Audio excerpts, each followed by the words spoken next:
Hi, I'm Mr. Wahlberg, and I'm glad you're here. Welcome back to our How to Flow videos. This is video number 2, where we're going to talk about the goals and the method and some of the tips you need to make good flows. So first we're going to start out, if you are the affirmative, if you're the affirmative in the round, then you know what the 1AC is going to be, and you know it before you even get into the room. So you can pre-flow your affirmative case. And sometimes I do this, I would do it the night before and just kind of have it ready to go because I know that I'm going to have 2 or 3 affirmative rounds on a given Saturday, and I can just go get those done. I've even seen people that go and type them in, so they just print off a new copy of it.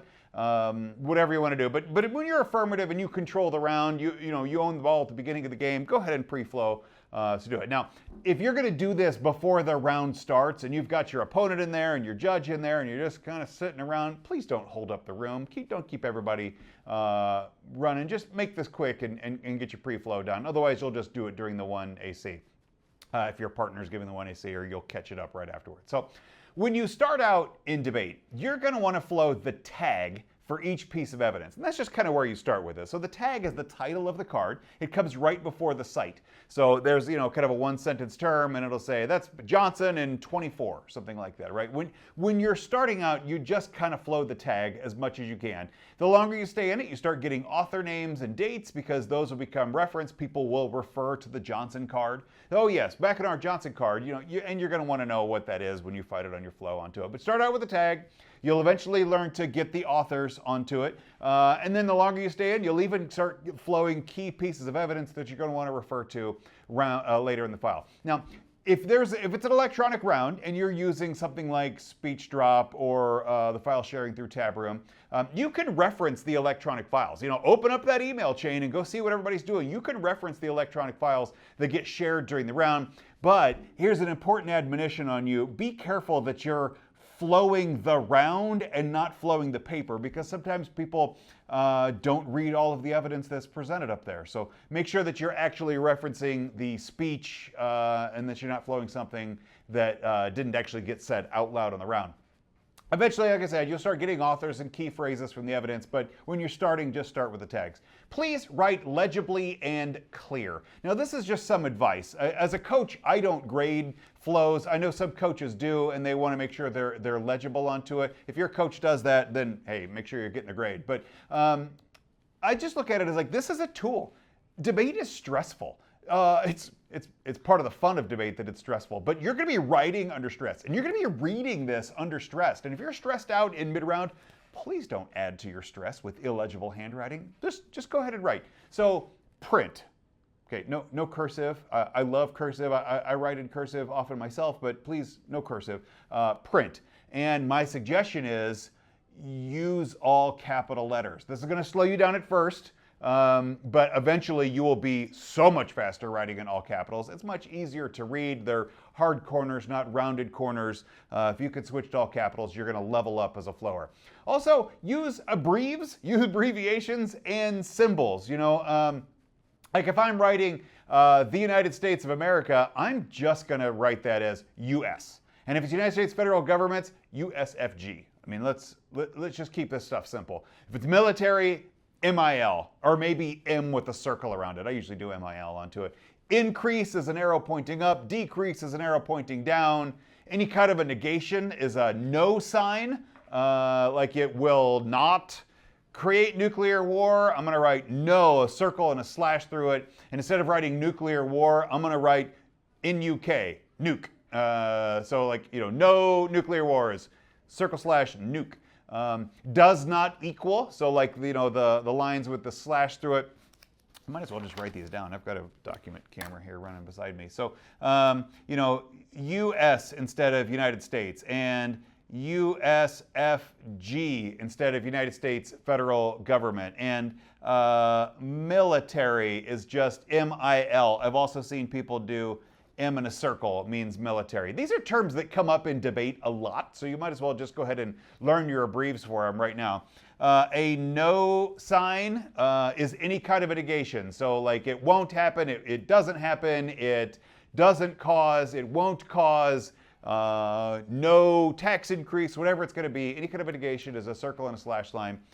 Does not equal is kind of a doesn't cause. sign for me. So if I want to say like, global warming does not cause extinction, then I might do something like global warming doesn't cause extinction. So I know that GW is global warming. That's a phrase that we often use in debate. So that's one that I'm going to come up with quite a bit.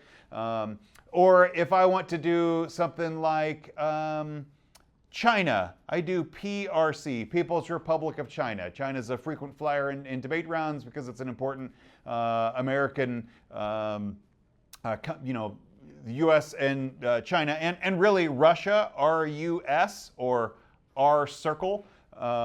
Those are frequent flyers in policy debate as major players in the world scene. India, likewise, IND or I Circle on there.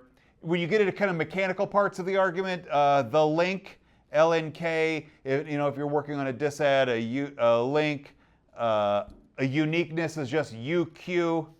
Impact, people will just do an exclamation mark. Now, if you've got an India topic and you've got impacts, make sure that either write out India or I Circle and make impact is exclamation mark, or maybe your impact is your I Circle with it. Truthfully, the only people that need to read your flow are you and your partner onto it. So find your lingo that's going to work for you and your partner. Topicality is a T, a critique is a K. Yeah. Now, the other thing I'm going to suggest to you is drop vowels when you are writing tags. This is something that will be kind of fun to do once you figure it out to it. But if I wanted to write the word word,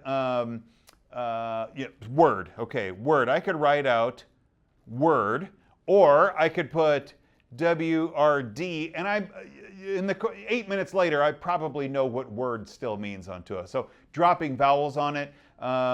Usually you kind of got to lead a leading vowel if it starts with it. Like if I needed to do the word abbreviations, I would probably leave the A in for abbreviations, but I would otherwise do abbreviations, and that's probably clear enough that I'm going to make it pay attention to it on there.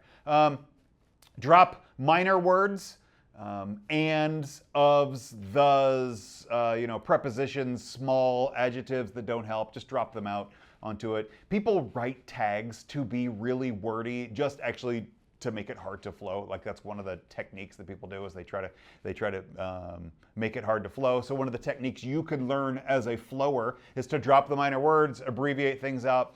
All of this stuff comes with practice. Nobody's really good at it at first. You'll develop your own code. Remember, the only people that need to read it are you and your partner, but you do need to read it. So use abbreviations that you're going to remember and make sense to you. The purpose of your flow. Why do you do any of this? Well, it's got a couple of parts. First, you document your round.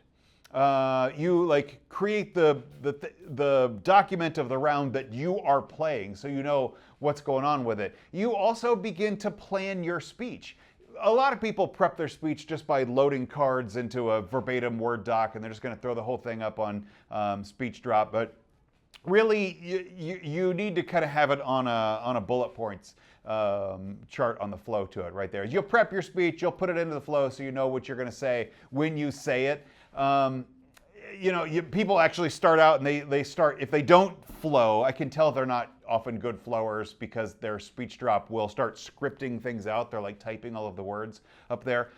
Flowing will teach you to work off outlines and bullet points, which is far more effective for debate. Like you will train your mind to think in bullet points, not sentences, which will help your word efficiency and your round efficiency. All of this is super hard for new debaters. Be patient with yourself, allow yourself to grow, but continue to grow. That's an important part on it. It doesn't happen unless you force yourself to learn it. Last thing I'm going to say is that you will use lots of paper. It's okay if a sheet of paper has 3 words on it and you never use anything else. If those 3 words advanced your knowledge of debate or advanced your knowledge in debating or just helped you grow as a human being, then you haven't wasted the paper. You have used it. Congratulations. It's okay if a sheet only has a few marks on it. It's not wasted paper if it's helped you learn. Which means that we also need to talk about how much paper you use. Each section of the first affirmative constructive gets its own sheet of paper. The longer, observations. Observation 1 gets its own sheet of paper. Observation 2 gets its own sheet of paper. Contentions, if they're structured in contentions. Contention 1 gets its own sheet of paper. If inherency leads the case, then inherency gets its own sheet of paper. Each advantage gets its own sheet of paper. Each scenario gets its own sheet of paper. I'm not telling you that each tagline gets a new sheet of paper, but the advantages in a typical affirmative, it's advantage 1, and there's 3 to 6, 7 cards onto it. Those 6 or 7 cards, all of the advantage 1 stay together onto it. So, typical case construction, you've got an inherency card, a plan, inherency maybe 1 or 2 cards, a plan, advantage 1, advantage 2. You actually don't flow the plan. That's not really important for your note taking onto it. But inherency, advantage 1, advantage 2, those things go on each sheet. So that's 3 sheets of paper onto it. And all of the tags that you flow onto it have a little bit of room between them. How much room kind of depends on what's going on in the affirmative onto it. You will learn it over time, but you got to leave some space because you're going to start adding in more and more details between them as you go across the flow onto it.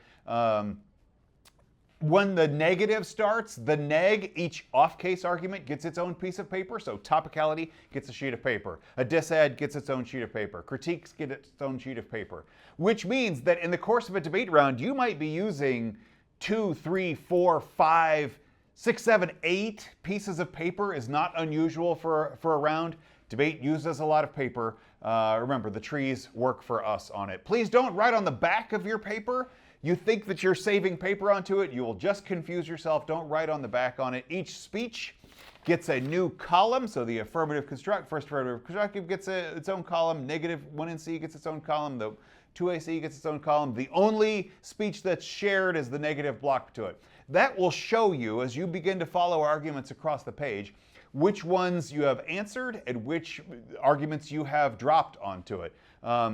If a team announces they're dropping a whole argument, so like, I don't know, the 2NR says, we're going to kick topicality onto it, you can literally just set that sheet of paper aside and you're not going to use it for the rest of the round onto it. So that's okay to do onto it. You can just set that piece of paper aside.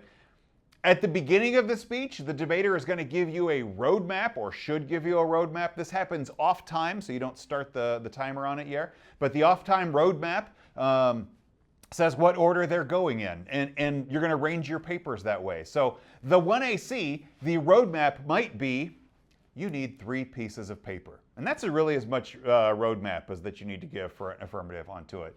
The 1NC might say, we're going to do 3 pieces of paper and then case in order. Or that means like 3 off-case arguments. And case in order means they're going to follow the same order that the 1AC did. So they're going to go, I need 3 sheets of paper for 3 off-case arguments, and I'm going to need a sheet of, I'm going to need to go find my inherency card, advantage 1, advantage 2, and just put them in that order.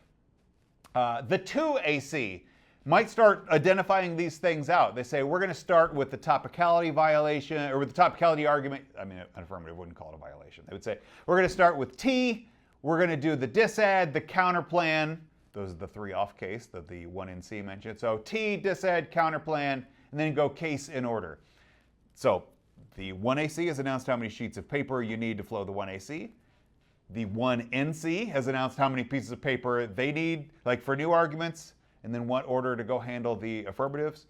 The 2AC has identified them. We're going to go T, disad, counterplan, case in order. That means I've got 6 sheets of paper there, and what order I need to arrange them to start with it. Now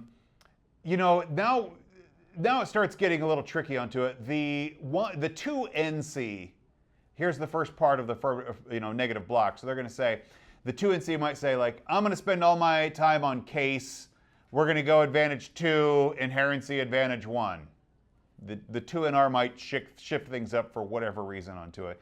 There's some strategic reason onto it. So they're going to say, I'm going to spend all my time on case, second advantage, inherency, first advantage. My partner will handle off case in the 1NR. Okay, the 1NC then, so now we're in the 5th speech in the round. The 1NC might say, we're going to kick topicality, we're going to start with the disad and then the counterplan. So then I know that they've announced we're going to kick topicality. I'm going to set the T argument aside. I don't need it right now. Now we get to the first affirmative rebuttal. They might say T, disadd, counterplan, case in the 1AC order, or disadd, counterplan, advantage 2, advantage 1, inherency, whatever. I mean, usually like these things become kind of consistent over time onto it. You're going to name it. This is going to be the global warming advantage. So we're going to go disadd, counterplan, global warming, world hunger, something like that. The 2NR might just say like, hey, disadd, counterplan, advantage 2, advantage 1. And at that point, 2NR is not mentioning inherency. They're going to concede inherency onto it. Maybe they announce it ahead of time. Maybe the other team says, what are you going to do about inherency? And the 2NR is going to say, I don't know, we'll see if I get to it. And they never intend to get to it. 2AR is going to go back through. Of course, 2AR is going to find everything they're winning. So they're going to say, disadd, counterplan, advantage 2, advantage 1. And I'm going to go back to inherency just so we touch it. That's all a roadmap should do. It should just announce what order to arrange the paper in. People say other stuff in the roadmap, but it's probably not actually a roadmap. And as a judge, I kind of stopped paying attention to that stuff because it's just become speech stuff. My roadmap was just telling me how do I arrange the paper that I'm going to say what you're going to go into. So that's some techniques, that's some tips, that's some how flowing should go. In our next video, we're going to put it to the test and actually put some cards on paper and see what the flow of a round is. Thanks. God bless you. Go Thunder.